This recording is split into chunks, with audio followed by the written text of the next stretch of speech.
What's going on, Mandy Squad? It's your boy Koldraiyne D.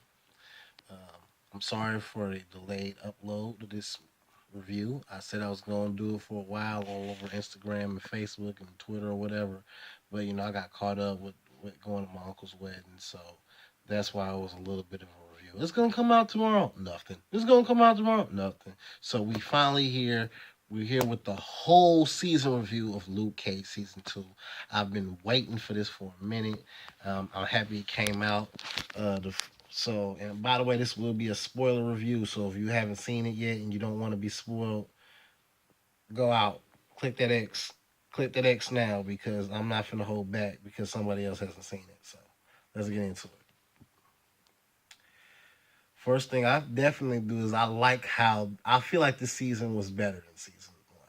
Because in season two, everybody who watched it felt like once Cottonmouth died, there was a certain drop in quality.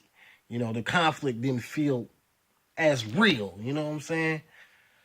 And I honestly don't feel like we still don't have a villain that's as charismatic as Cottonmouth.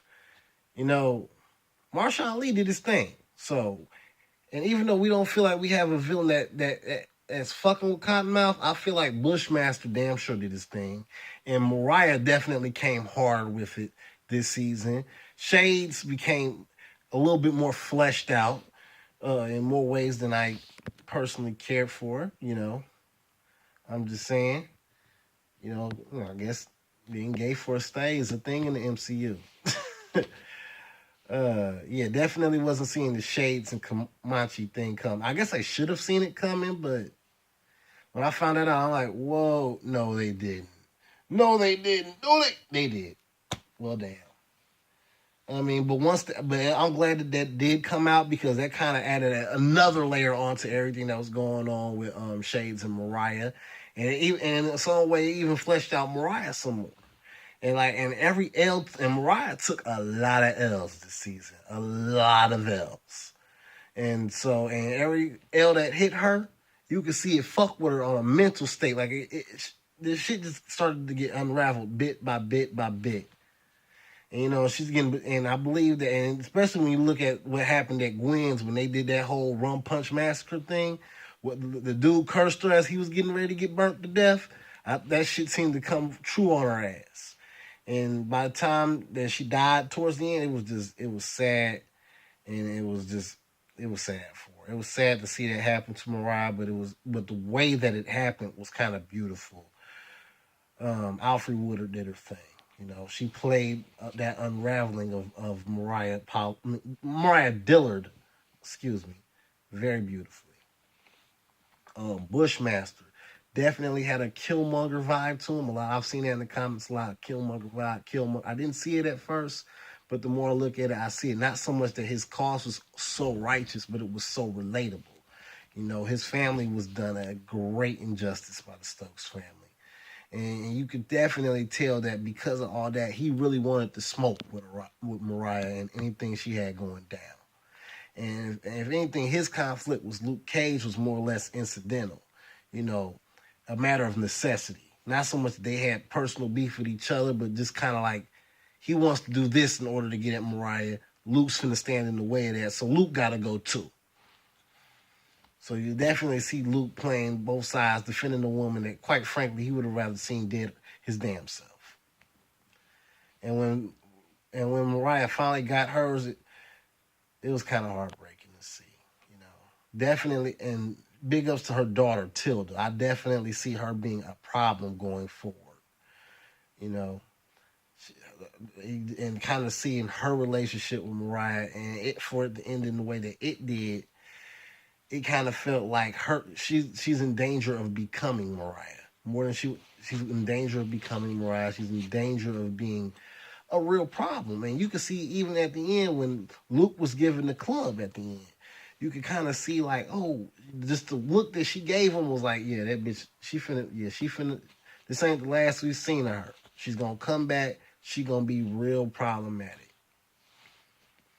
Also, the whole Luke and Claire breakup thing, I've been expecting it because, like I said, I think the MCU is going to build towards an eventual Luke Jessica marriage because everybody's been waiting on. We've been waiting on Heroes for Hire, and we're waiting on Danielle Cage. So we're waiting on all that. So certain things have to take place. This season did a great job of building towards a Heroes for Hire storyline. I don't know if they're gonna do an actual Heroes for Hire show.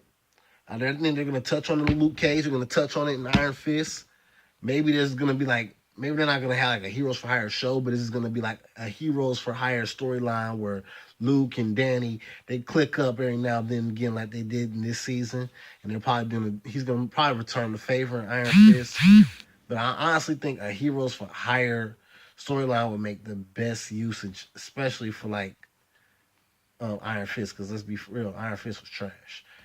Annoying.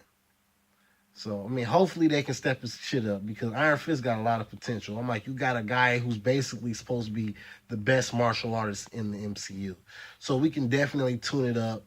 A lot less of the dramatics and just a lot more just breaking niggas off Bruce Lee style. We need that in our lives. We need, like in theory, Iron Fist should play like Doctor Strange mixed with Daredevil, you know? That's how, in my opinion. But that's just, my opinion coming from based off of what I know about the comics and what I know about the movies, especially the movies. I feel like that would be like the best vibe. Just a lot of kung fu shit with a little bit of like Eastern mysticism mixed into it. That would be the best look. Then shout out to the girl Misty Knight. Cause she was basically getting her little handy capable thing. I liked in that fight in the bar when it was Misty and Colleen and she fought them dudes, and when Misty got knocked down, Colleen didn't do shit. Colleen sitting there, you got it, you got this. She did not help her at all at first. And Misty didn't even look like she needed help. Nah, Misty wanted all the smoke, one arm and all, and she was still whap, fighting niggas, And it kind of had that whole Iron Man vibe to it, that Iron Man, Spider-Man thing. If you're nothing without the suit, you shouldn't have it. I think that's what basically is. Are you gonna be nothing without your arm? Are you nothing without the arm? Fuck that. Misty Knight is Misty Knight. One arm, two arm. She could be on studs and she's still gonna whoop your ass because she's Misty Knight. And so I definitely fucked with that scene. I don't think too many people picked up on it. I picked up on it. I saw what they were going for here. You're a big girl. You can handle yourself regardless. I definitely like the way she curved the shell. Luke was trying to, hey, can I crash at your place for a few nights? Hell no. I ain't no more coffee. Starbucks is closed for racial sensitivity training today. No, Luke. No, don't even leave your bag in the car. You ain't forget shit at my house. Go.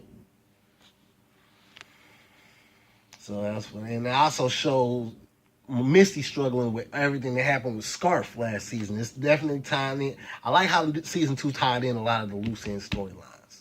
Because we all know what happened. Her partner Scarf wound up being dirty as shit.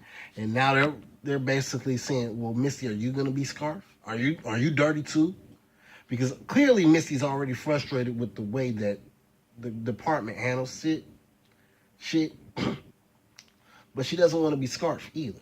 So she's wrestling with that. What kind of cop does Misty want to be? Just like Luke, reconciling with his dad this season. That's the loose end dealing with the whole drama with him and Diamondback, my brother's keeper. So he definitely had to come to terms with that. He had to come to terms with the way that his father blamed him for his mother's death. So that was beautiful. I think a lot of loose, and it tied it into the whole overarching Luke Cage storyline as a whole. Nothing was left untied up. Now, like I said, at some points it did kind of turn into Trapped in the Closet starring Luke Cage, but other than that, it was great. And I'm not saying other than like it was bad. That was a great thing. The plot twist left and right. It was great. I liked the way that they handled Shades and Mariah towards the end. How Shades was not allowed to get off scot-free. He thought he got off scot-free, but when shit happened, like, we were supposed to convict her ass. She died. Nope, go to jail, nigga. So I definitely like how they, I think we haven't seen the last of Shades. Shades is too with the shits. Shades is he cunning. He's a cunning motherfucker, and he ain't got nothing holding him back right now. So he's gonna be a factor. Going into Luke Cage season 3, I expect Luke's current. I think Luke is probably gonna. I think there's a good chance Luke could be damn near a bad guy in the Netflix MCU right now, because of the way he's going is looking like Luke's mentality is on the current path he's on. I could easily see him becoming, okay, Luke Cage is going to be a problem for a little bit. And there's precedence for this even in the comics. Like, I remember there was like one storyline where I think it was like a side storyline or something like that. You know, my comic knowledge is lacking a little bit. But there was one point where he kind of had like a superior Spider-Man type thing, like, or a superior Iron Man type thing, where like Luke Cage was kind of like a money-hungry type of cat. So I can definitely see that happening to Luke, where Luke becomes a bad guy and somebody else has to stop him. Most likely what's going to happen is Luke's going to get the big head. He's going to get humbled hard. And then story arc, bow. We got good old Luke back. So I can see that happening. I'm not saying it's going to happen, but I can see it happening. Let's see what else I want to touch on. But yeah, because like at the end, he's showing more willing to get his hands dirty to prevent the power. And that was a valid question though, because once Mariah and Shades were taken out of play, once Bushmaster and Stylers were taken out of play, there's a power vacuum in Harlem. And there's other forces that's been just sitting there playing the back, waiting. And like they showed how everything got crazier once Mariah went to jail. Cause think about it, Mariah's in jail, Cornell been dead, you know, Shades was in the wind. The Styles were pretty much humbled at this point. And so there's a power vacuum. There's plenty of smaller forces that were actually held at bay by Mariah. Mariah acted like a crime regulator in Harlem. Mariah and Cornell and their whole clique, couldn't nobody come in and fuck with Harlem because they had Harlem sold up. And now, thanks to Luke Cage and thanks to Bushmaster, the shit done got thinned out a little bit. So now it's like it's other people that's seeing a big-ass opportunity to come in and do what they do. And that's why I think what Luke did towards the end, making that deal with the Italians or whatever, that was cool. That made sense, you know? Okay, look, this is a no-fly zone in Harlem. It's a no-fly zone. But and even though DW was kind of hard on him, I respect DW's position too, Mike, because, bro, what you're doing is crime boss shit. Like, you can dress it up how you want. Hell, even, you know, it's been plenty of drug dealers giving out turkeys around this motherfucker. Don't change the fact they're drug dealers. So, and if you're going to do it this way, get the fuck out the barber shop, because this is Switzerland here. And so I respect what he did. I respect how he handled that. And I respected the way Luke responded to that. It didn't change what he was going to do, but he respected the spirit of the barbershop. It's Switzerland here. None of that bullshit flies here. So I know this review's been a little over the place. I tried to write this out and actually partially recorded a video. We're like, okay, I'm gonna plan this out, but it started seeming a little cardboard to me. So this is all new to me. So work with me here. Like I said, overall, I feel like we were better. This was a better season overall, based off of but I don't think it would have been as good of a season if we didn't have the stuff in season 1 to lay that foundation off of. Like, season 1 was the foundation, and now we taking off with season 2. So I'm really looking forward to season 3. I'm looking forward to the next iteration of the Defenders. I'm even looking forward to the next Iron Fist, because I know we're going to get some more loot there. So y'all let me know what y'all think. Later on, it's later, Mandy Squad.